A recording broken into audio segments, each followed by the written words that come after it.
let's begin this interview, Eddy, with the fact that you are not suicidal. And wow. Okay.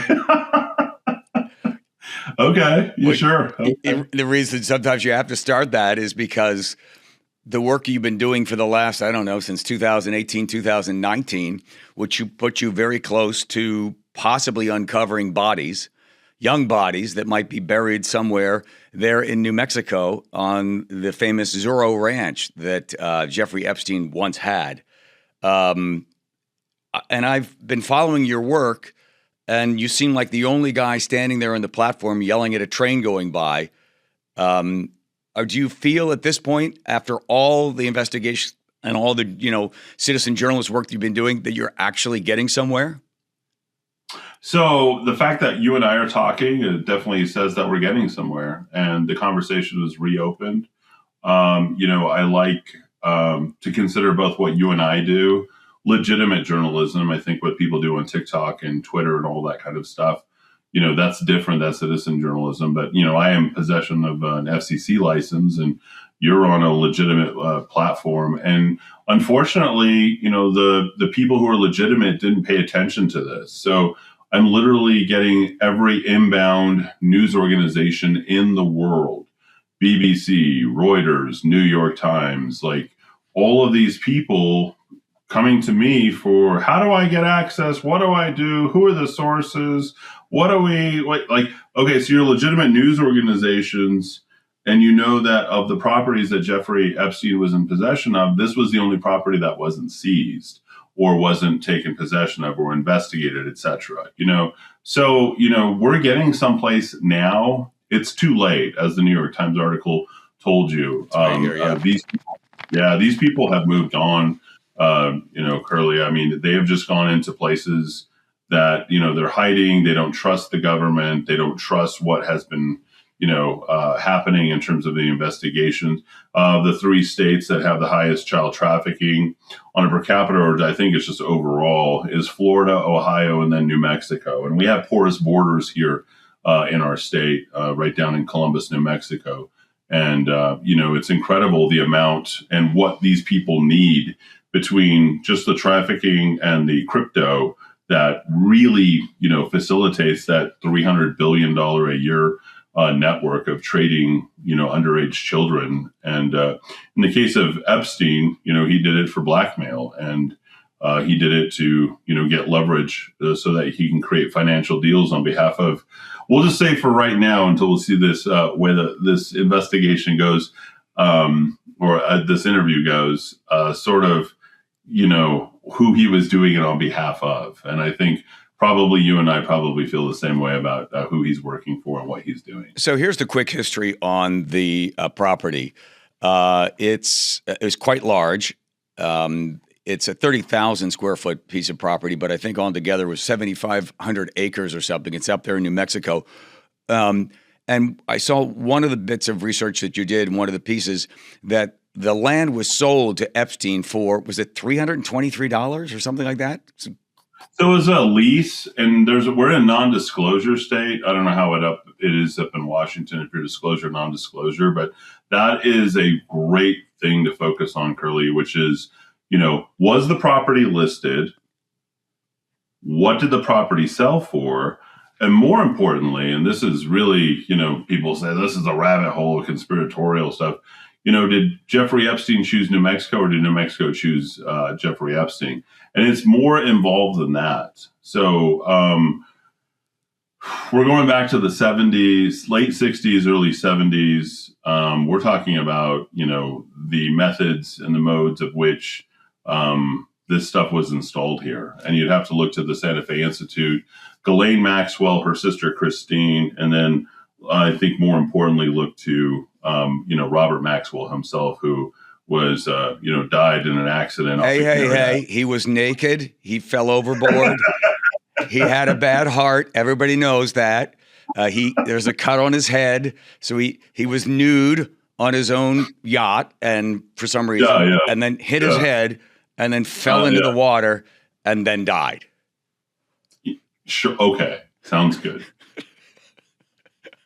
Don't fall off the chair right before you take your clothes off there, Eddy. So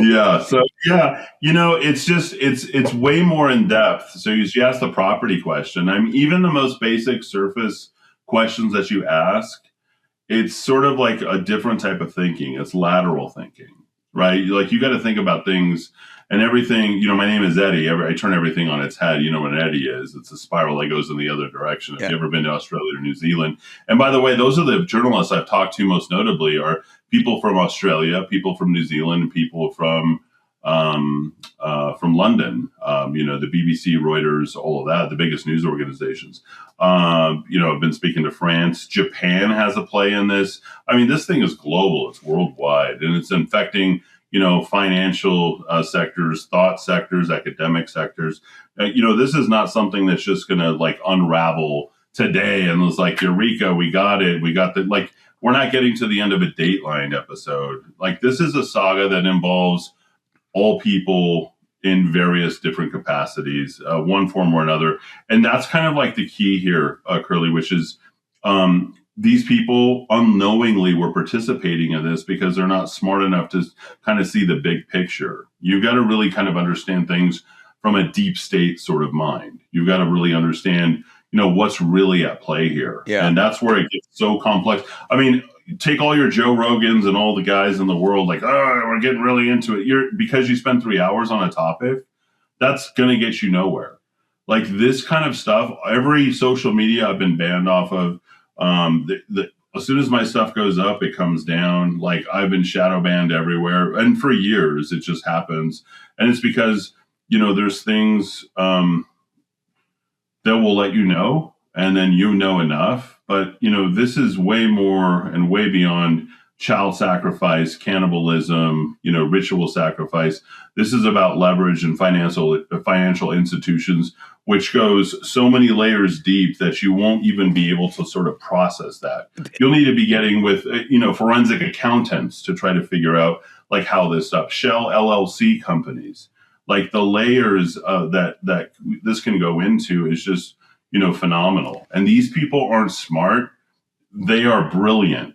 They know what you know as you're saying it, as as we're having this conversation right now.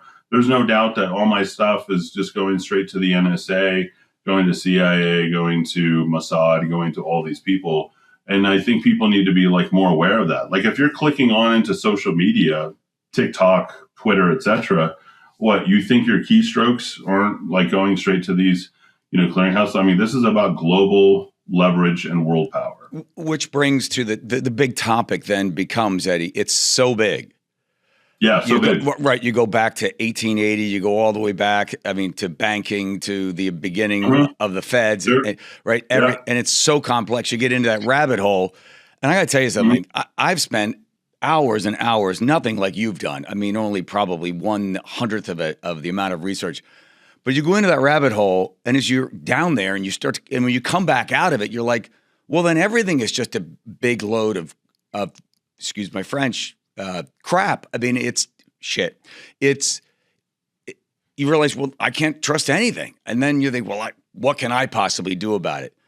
So you go down there, you come back up. But for you, you're like, okay, I'm going to go down the rabbit hole. I'm going to come back up. I'm going to see how all these pieces start interconnecting.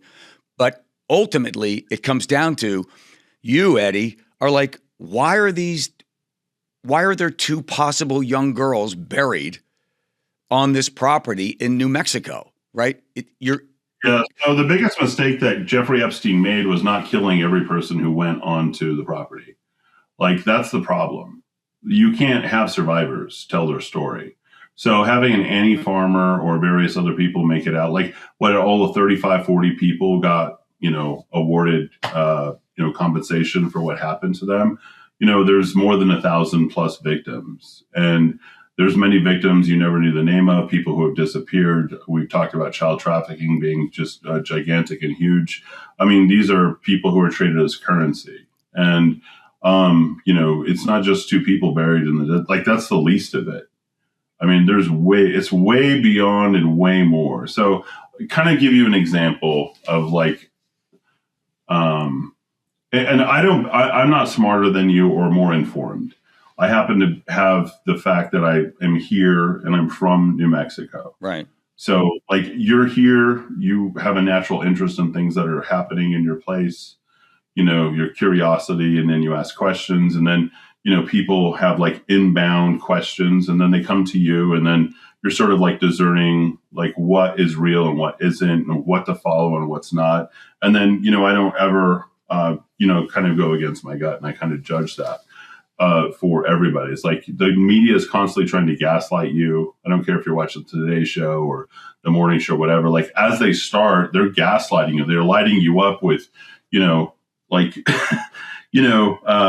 setting you up with endorphins or, whatever they can to kind of get things going in you chemically as you're sitting there drinking your coffee, watching this. And like, they've loaded you up. They've programmed you for your expectation for sort of like the rest of the day.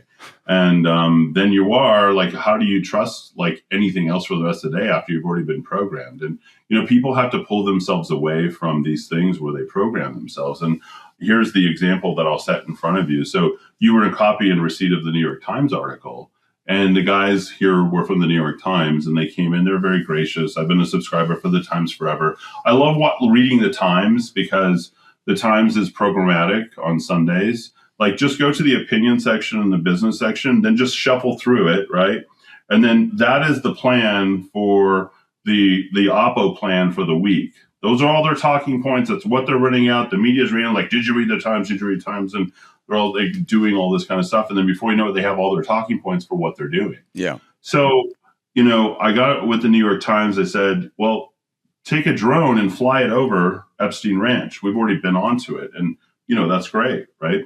They don't own the airspace. You can fly a drone. They flew a drone, right? On February 27th or 28th last week. And they went over it. And then what do you see? You see all of this stuff being turned over, the dirt being turned over. That's there. And I'm like, okay, look at a picture from 23. Look at a picture from 19. Look at a picture from 2015, 2012, 2009. Look at, in Google gives you all this information. You can kind of do the overlay. And like, what do you notice? And then you notice like, okay, well, what's happening right in front of me is you're realizing that property, it's not a helipad, you idiots. It's a Jericho labyrinth. They're doing it right in front of your face. The child sacrifice is happening on the property. Do you know anything about the Jericho labyrinth? Do you know what that is? Like, nobody knows what that stuff is, but they're looking at it and like, oh yeah, that's Zorro Ranch. That's that big property. And it's like the 33,333 square feet, the Jericho labyrinth. That's like, they're telling you right in front of you what exactly is happening. I mean, what are the Israeli missiles named? They're called the Jericho missiles. Do you know what happened with the Canaanites in Jericho? Do you know when we launched the war in Iran? Like, you're talking about Purim. Like, you're talking about all these things that have significance to people who are like controlling everything. And Jeffrey Epstein is in the middle of all of this, not as somebody who is rich, not as somebody who's a billionaire, but as somebody who is a facilitator and a blackmailer. The only thing Jeffrey Epstein ever did, like, he wasn't controlling these things. All he was doing was setting people up. He was basically like a pimp. That's all he was, bringing people in so he could leverage and record them. And he basically got to the people and said, yeah, I've got dirt on them, leverage them for this, leverage that. I mean, you're talking all of about 6,000 bankers who are like controlling the world. And this is about wealth. Look at the first person to go down, right? Since 1647, Prince Andrew. So like, how did that happen? Well, because we're starting to unveil and expose what's actually happening in the way that the world works. And there's just some really interesting threads that all the citizen journalists out there can start exposing, and you and I can have a conversation about. I don't think we need to be worried. I don't need to be sitting here on suicide watch. Like, this stuff is out there now. There's a great awakening, and all you need to do is listen to like Bill Gates' wife. I mean, that was the richest guy in the world. And his wife is like, well, it's happening right there, right in front of me. Bill Gates started Microsoft right here in Albuquerque in 1975. Robert Maxwell sold software to Sandia National Labs and Los Alamos National Laboratories with a backdoor for the Israelis in 1984. The same year that the Santa Fe Institute was started. Like, I have just dropped so much information on you that everyone can grab a thread of this start researching it, and then just exposing exactly what's happening. And that's the reality. I mean, if you think for a moment that your foreign policy in this country is controlled by the United States and Trump and what he's doing, you're the dumbest person I know. You know for a fact that we went into the Middle East to go support Israel and what they're doing and Mossad, and this is the way that the world works. And people need to start understanding like the real rules and leverage of the world. And I'm not worried about myself, and I'm not worried about, this world. As far as I'm concerned, like we need to be more focused on like getting to the bottom and to the truth of what this is, so that, the United States and other countries can have independence again. And that's all this was some giant blackmail ring. And when I tell you that if it's Jeffrey Epstein or if it's, somebody else chose him to be here, the Maxwells were in New Mexico way before Jeffrey Epstein was. And why did they choose New Mexico? Operation Paperclip. Go back to Oppenheimer. Where was the bomb coming from? Like, you have to start putting these pieces together. New Mexico has been chosen by the world for a very long time. This is the first place an atom bomb has went off. And that shouldn't be lost on anybody. The University of California system is here. It's time that people start, coming to grips with the way the world really works. And unfortunately, this is the place where this stuff has all happened. So let's follow that line of logic, Eddy, which is, so a journalist from the New York Times comes out to investigate. Let's say they uncover something, right? I mean, we're going to Bernstein with Deep Throat, right? The idea. But so we get a journalist comes in, gets a story, finds something, there's something there, goes back to the editor, and the editor says yes or no. But then the people that own the New York Times, the people that advertise in the New York Times, the people that own the banks that lend the money to the New York Times, all of that eventually ends up in a small power central area. And those people can just say, kill it, spike it, don't do it. So wherever it goes, it's leading back to some place, some epicenter of power and money, and the stories just go away because they don't want to unravel any of this sort of stuff. And so eventually you always end up at the end of that funnel, Eddy, and no one's going to find anything else because the people that control everything will control the information and then, just give you bread and circus and have you look the other way. And, somebody else is looking at something else and it doesn't even matter. Curly, you're awake. And you just kind of did the working out of all that stuff, right in front of your audience, basically just because that's how it works. I get frustrated with reporters and I tell them as soon as I talk with them, we'll have a healthy exchange of information, and the information that you find out won't get published. And I tell them that ahead of time. I said, anything I tell you, it's not going to get past your legal, and it's not going to get past your C-suite people. They ain't going to publish it because they don't want to be liable. And worse yet, and it's not, they say it's not being liable. The reality is they don't want to expose their own people who actually fund these organizations. The very organizations where you consume the news through. And it's a vicious cycle. It is the same people who turn out the same stuff that they already know what to expect. And as soon as you go to your phone, you start Googling. The moment you start Googling something, you're dead in the water. There it is. They have everything that they need from you. Think about, Sergey Brin and all these people and what they do with their information, their agreements. Christine Maxwell, do you know that Ghislaine's sister? Do you know that she has the patent on the Amber Alerts that are on your phone? Oh. She's the person. Yeah. Eddy, don't even go in these directions because it's something you can't unwind. Right. And that's why it's like a Twilight Zone episode where all of a sudden the guy realizes I'm surrounded by everyone's a liar and I'm the only one that knows anything. It's this torturous situation. Then, all of a sudden that's the end of the episode. But for you personally, when you see all this, all this, then you end up not trusting anything. Every single institution that we base some element of trust on, it dissolves in front of your very eyes, and then you're left with what? Why don't you just become nihilistic and realize what's the matter? Everything is manipulated. Everything is fake. It's all based upon the fact that these guys want to have sex with a 12-year-old girl. It's the end of some sort of Greek tragedy. Yeah, you just go back to Plato's allegory of the cave. Our lives are worth living. You probably have a rich personal life, and like you live that, and you have validation from your children or your grandchildren or anything. And I think that that's important enough. I don't know that it really. For the last 6 years, it's been a dead story. Like, do I need to blow the lid off of this? These guys with the Truth Commission, do they need to go to D.C. and go get reelected because they're looking for justice? I mean, it's all baloney. These guys, we're not going to get to the bottom of anything. And when you do get to the bottom and the goggles are off, and you and I are awake right now, I think it's just important that we just need to take satisfaction in the small things. And okay, so what was the last thing you did you took satisfaction in? Dropping my kids at school. Saying goodbye, then picking them up today. Watching Deadpool, which I love, and then watching Deadpool and Wolverine with my kids, watching them laugh. These are the things that I live for. What's going on in Iran doesn't really impact me at all. We already knew that was going to happen. The radio stuff that we do, we saw that. We knew where gold and silver is going. We know how the markets get manipulated. I don't know if I'm part of the feeling that crypto is going to go to 500K or if it's going to go to zero. I happen to believe it's going to go to zero, but there it is. I just don't feel like any of this stuff really has a grounding purpose for me at all. My grounding is just in the rituals of my day, swimming or, just living my life. And I think that's important to convey to all the people. You just can't be busy filling your mind. These people are already controlling you through your devices, through your computers.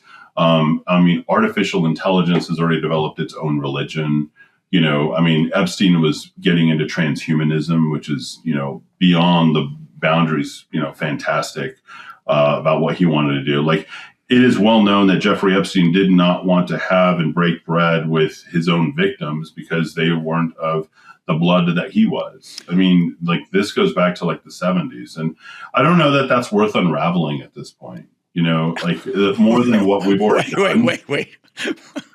What do you mean you don't know it's worth unraveling? I guess the thing is, what are you going to do about it? Seriously, these people are already in control of everything. What are we going to do? Who are we going to go to for justice? Right. Where are we going to get that from? I like what happened last week with the authors of Claude, and they're like, no, we're not going to work with the Department of Defense. We're not going to give you our AI so that you can go and attack innocent people. They have a powerful development capability and intellectual property. And then Trump's like, well, I gave you a 5 p.m. Drop dead time, and then 1 a.m. the next day I'm going to be dropping bombs in Iran, so I don't really need you. These are things that are beyond our control and beyond our understanding. We just have to. Yeah, I always quote Voltaire's book Candide. I don't know if you're familiar with it or not, but yeah, for sure. Right. So the travelers are going through and said to the farmer, are you aware of the fact that the prince has died? Are you concerned about who's going to take over for the prince? And he sort of looked at them and he was just, dumbfounded. He had no interest, and they were then dumbfounded that he had no interest. And he said, "Listen, I only care about one thing, or 3 things. I can care that my lemon and my orange trees grow because I need to feed my 3 daughters. That's it." And then the famous line, which is mind your own garden, because all the rest of the stuff doesn't matter. So you can have the New York Times come out, you can have everybody do all this sort of stuff, and you can have all these investigations and, who did this, and another 43,000 emails released. But in the end, Eddie, you got to mind your own garden. You got to drop your kids off at school and watch Deadpool for the 10th time. It's I think that's an important takeaway for people. And I think that also speaks to the breadth of all of this. Yeah. This is deep. It's deeper than you'll be able to comprehend. Maybe the great reveal comes after we're dead and we'll get all the answers. And I hope that that's the case. That's our belief. But, is there another Epstein coming along? Now that he's gone, is there somebody else? They already have all the evidence. And apparently there's a hard drive or there's some storage somewhere in Ohio that has all of Epstein's stuff, all the different, right? Because why bother if I'm in a position of power and I could start to dig into it. I think about the Church Committee where they revealed the Warren Commission, and I think it was either Senator or Congressman Senator Church, I think it was from Connecticut, and he said, listen, the CIA has been killing people. The CIA, we've been overthrowing governments for years, and they've been using these special types of heart attack guns and this and that. He lays it all out there, and after he was finished, they did a few things, but ultimately the people on top are like, dust it, put it on the edge of the desk, let it go away, just wait for the person to die or die mysteriously of a heart attack or whatever it is. Life will go on, and people like you, Eddie, or anybody else digging into it is like, well, the system is based upon, there's so much there that when you think you've gotten to the bottom isn't even the bottom. There's another bottom under the bottom under the bottom. If all of it falls apart, if all of it comes down, you have to give truth seekers that are not connected to the money that eventually unravel it, and you have enough people that believe it, then all of these structures, all these institutions come down, and then it's built back up again in a way that people can then have trust not only with their neighbors, but their politicians, their bankers, the media, and then we have a trust society again. But I don't know if that's ever going to happen. I don't think we need it to happen. I don't think we want it to happen. I think it's good to have a healthy level. No, I don't believe in that. There's no perfection that can come out of this. As much as I believe, I went to Boys State, Boys Nation. I believe in our country. There are necessary evils that will take place, unfortunately, with or without our approval. And, we can always ask for a better government, but, you were all chattel. And if you know what I just said by calling you chattel and I'm chattel, then you know enough to understand that what we are. We're here and then we're gone and we're passing. And I think it's important, and I have a legacy. I have a long legacy and that's important. But, we have to be minding our own business. The government does its own thing. We're on a need to know basis. And I'm justifying none of this, but people do need to understand that there are evils that take place. And as a result of that, there are payments that need to happen. What bothers me the most is when I think of like these people in Long Beach, who are moving these large Chinese, I forget what they're called. They put them on trains and they travel them. And, and I got so disturbed because, and I don't know if it was real or not. I have to believe it. There's no way that someone would come up with this, but I could hear kids screaming inside the containers that were the shipments that were happening. And it was too fantastic and much like Epstein for me to believe or to think about and hear. It was like I couldn't process and get through the rest of my day knowing that type of thing is happening. And it's so eye-opening for people because they don't want to believe it. And that, I think the real problems with the people inside is that people want to sell themselves that our government is all great and perfect and we're God-fearing and, blah, blah, blah. Like, between 9/11, Charlie Kirk, Epstein or Jeffrey Epstein, and whether or not, why are all these random weather events happening in Texas and Florida? If you think any of that for a second, feels like made up, it is because it's manufactured. You just need to look at HAARP. You need to look at how powerful these governments are. And then, the actual exchange that happens to make and facilitate this level of power that we, quote unquote, enjoy in the United States of America. I love my country. I love my state. I love being here. I don't like to know how the sausage is made, unfortunately. And we enjoy some things that we are paying for in one form or another. And I think it's important for people to sort of get right in their own lives and get right with their own, beliefs. But there's nothing that you and I in this quote unquote democracy, which is anything but a democracy, it's truly a republic. And you see the theatrics that are happening. And, you and I make our living by talking about these ideas. And I think it's important to inform people more and more about how this happens, because only the greater amount of people can actually facilitate a change and how that happens. And then we've got to create the awareness and the awakeness. And I'll give you this kind of final thought, which I think is important to make this point. all the Department of Justice Epstein files got released, 3.5 million or whatever it was. Nobody can go through with all of those, files. It's impossible. It's like I tell people, like, go search the word jerky on the DOJ website and see what you come up with. And it's like, oh, well, I didn't need to see that. I don't believe that. That can't be true. I'm like, dude, it's true. And it's right there. And it's on the website. And, there you go. And then you see all these things happen. And then you've got the former prime minister of Norway, and you've got the former Obama attorney, and you got all these people doing the perp walks across the pond in Europe. But is there one segment of accountability here in the United States? Not one. Ain't nobody being held accountable here in the United States. And then I go and I talk to the reporters in Britain or New Zealand or Australia or Japan or France, and they're like, oh yeah, it's salacious, it's out there. They're not talking illegal before they push these stories out, and there it is. And these articles are like long. They're like 2,000, 25, 3,000 words, And if you don't like to read, stick it into your favorite AI app and squeeze it down and, chip it out if you don't want to do it and have it spit it out to you the answers if that's what you want. But what's happening here in the United States is we talk about the First Amendment all the time, Curly, and it's anything but. You talk about freedom of the press. There is no more press that's more censured than here in the United States of America. What we can say and what we can't say, what is going to make air, what's not going to make air, what's going to be the leading news story, and how they all bleed into each other. Like, these news organizations are basically parroting each other, and they're checking with each other to make sure that they're all CYAing. And that's what this whole Nancy Guthrie thing has been for like the last month and like 3 or 4 days, whatever it's been. Like, we're waking up every morning and we're getting gaslit. It's like, it's the third day, it's the third week for Nancy Guthrie. We're all looking. It's like, this is an old woman who's 84 years old, and the FBI hasn't found this person, and she has a GPS heart, pacemaker and a Ring doorbell, and all this. Like, this is getting people geared up for, some sort of, I hate saying this word because we go down this stupid alley, and I know Alex.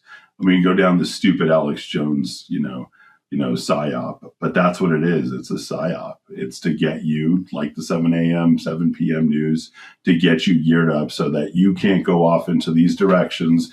Don't become a free thinker. And then we know where you're going. We know where you're using your debit card. We know what you're getting on when you get on Google, and we know what you do. Like if you think you're living your own reality, like, unplug. Like, that's the only way that you can truly do it. And listen to the radio. Damn it. No, like, Eddie, the radio is the most important thing there is. You can't get on the radio and tell people that everything is bull, because then, like, okay, then why do I need to get any information? Because the information I'm getting is being controlled, or you're digging into something. But it's not until one of these guys is willing. Is it Howard Lutnick? That when he's going to testify, or does somebody come forward and actually? Do you know where he lived? Do you know where Howard Lutnick lived? Do you know who his next door neighbor was? Jeffrey Epstein. Boom. There was the brownstone that Epstein owned. He sold the one next to it, and Howard had it. But it's until one of these guys. What's that? Do you know your neighbor? Do you know your own neighbor? Yeah. You know them better than anybody. I'm looking at my neighbor here, looking at my neighbor here. We know our neighbors. We know what they're doing. That makes us culpable. Like, if something's happening and there's a DV going, a domestic violence going next door, am I going to go get involved, or am I going to pick up the phone and call, the authorities? And I think that's where we make the mistake, is we all call the authorities, like I did when I called the FBI and I said, well, what's the report on these 7 items with Matthew Mellon and all this stuff? And did you guys investigate it? What happened? Nothing happened. You didn't look at anything. I mean, these are rich and powerful people. You didn't do a single thing. Like, it's up to us to decide to, what did you say? You said, mind your own garden. Mind your own garden, yeah. Yeah, mind your own garden. Like, that's kind of where we're at with things. So we've got to just take care of our place and take care of our neighbors. And, print the 10 Commandments, put it on your wall, follow those things, and you'll have a good life. I know, because I've broken a couple of those commandments, and I've had a bad life as a result of breaking those commandments. Let me tell you. I won't ask you which one. I'm assuming you're coveting your neighbor's wife. Well, it's well documented. It's out there. Okay. So finally, to wrap it up, I guess there's three messages here is one, mind your own garden. Two, don't believe anything. Yeah, Other than I would absolutely believe that. I think that's believe like I tell my kids all the time, what you see, you can't unsee. And I tell them, all the time, believe nothing of what you hear and only half of what you see. I mean, right? Like I go back to what's that woman with short hair that did the talk show? Sally Jesse Raphael? No. She's really famous. She had a lesbian partner. I'm trying to think of. Oh, Ellen. Her lesbian. Ellen. Yeah. So I was like, well, why does Ellen live in a different country? And then you kind of like unwind all of that kind of stuff. And I've been dealing in all this stuff for a long time. And then you like her ex-girlfriend like breaks out of the zipper bag in the ambulance as she's been taking in after she drives through, and her entire car's been taken over by a computer where it's just like ramming through him like she was still alive, and like, no, we got to zip her up and make sure she's dead. I mean, that's insanity. And like, we watched all of that and they're like, no, I still don't believe. I believe she did. Yeah, she died. Yeah, we got to tell ourselves so we can sleep at night that, yeah, she definitely died. I'm like, the chick was alive when she got into that ambulance. So, believe nothing of what you hear and half of what you see would be the second. All right. So we just go back. We'll just go back to the 10 Commandments. And again, just for the record, you are not suicidal. You don't have a yacht. You don't plan on getting naked, throwing yourself over. You don't have any bed sheets nearby. You don't have any bed sheets nearby. And well, this has been the most depressing conversation I think I've had since talking to my divorced attorney like 10 years ago. Thanks a lot, Eddy. Well, I've been divorced 3 times, so I'm glad to depress you even further. And there's always light at the end of that. So there you go. It's good. I hope Jeffrey Epstein's enjoying playing his video game right now in Israel. And wait a minute. He's alive? He's a great Fortnite player, I hear. He's alive? Gee whiz, Eddy, you're killing me. Okay. Yeah, you may not even go to air with this, and that's fine. I mean, you've got an editorial board of people you got to answer. No, we don't. Luckily, management's not watching; they're home by the time we're on. All right, yeah, Joe, you have any questions for Eddy other than the fact that Epstein's alive and Joe knew that Elvis is dead. Okay. Elvis is dead. Yes or no's on these, real quick. Ready, Eddy? Sure. The United States killed Kennedy. CIA. CIA, yeah, right. And Epstein didn't die, and Epstein's somewhere else. The Pizzagate, true or not true? True. Go look at the ownership of that property and look at the restaurants that are all together and James Elefantis, and sure, absolutely. And just search pizza in the Jeffrey Epstein files. When they were describing pizza, they were describing types of kids. Yeah, different ways. Yeah. That's been out for like 10, 12 years. I've been covering that. I mean, we've talked about that forever. And then we were crazy because we're all, what is it, QAnon. Whatever they call it. QAnon. Yeah, QAnon. Whenever you're referring to Disney characters, they're talking about different types of young girls, right? I don't know that one. I haven't looked at Disney. I have a tendency to sort of like Disney just from the entertainment standpoint, because I don't read that far in, and I haven't gone down that. Yeah, they were saying, "Oh, thanks a lot. Snow White was delightful." In these emails. Yeah, that was on there. Yeah, I haven't really jumped into any of that at all. Like I said, I mean, like Tend Your Own Garden is a lot of what I'm doing is like skipping away from some of that. I still have to like maintain a healthy level of sanity. That's what happens when you work with psychiatrists on a daily basis. Wow. I guess we'll check in. Will this story keep going, Eddy? It will not. It will never stop because to your point about, and I think it's important that people understand. It's so broad and so deep, you can't unravel it, and it's source material for Hollywood. It's source material for every single thing out there. It's all connected, and it's all just people just need to be aware. Are you going to do anything about it? Are you going to be able to change it? No, like that's not happening. The rituals are happening right in front of you. I mean, look at the Met Gala in New York and, all the stuff that's happening. They telegraph what they're doing. They have to. I mean, they cannot get away with that rule within their own societies for what they're doing. And believe it, whether you want to participate or not, you're participating, whether you watch a Super Bowl, whether you watch, the moon, the lunar eclipse. Like, these people are in touch with that. Whether you're wearing certain colors on certain days of the weeks, whether you're looking at, I don't know. I mean, I'll have to send you some stuff and text you some stuff, because there's stuff that I just won't say that's just so completely explicit. But it's eyes wide shut. It's in plain sight. Well, are you one step away from standing on a street corner and just screaming, and then the little truck coming by to pick you up and put you in a straitjacket, and everybody just says, "Oh yeah, Eddie's had some problems with drugs and alcohol," and yeah, right? That's perfect. No, I mean, that's exactly the narrative. No, that's perfect. I mean, when you're ready to put someone into the trash bin, I mean, I think of Kate Spade, or I think of Andrew Breitbart, or I think of things like, just look at any of these things. But you can't get caught up on this. Okay. Honestly, the world works the way that it works, regardless of whether or not you want it to work the way that you had hoped, or the way that you were telling your children, or the way that your priest is telling you on a Sunday. The world works the way that it works. And if you want to go tithe and pitch your money to a priest because he makes you feel good about that, that's your prerogative. Okay.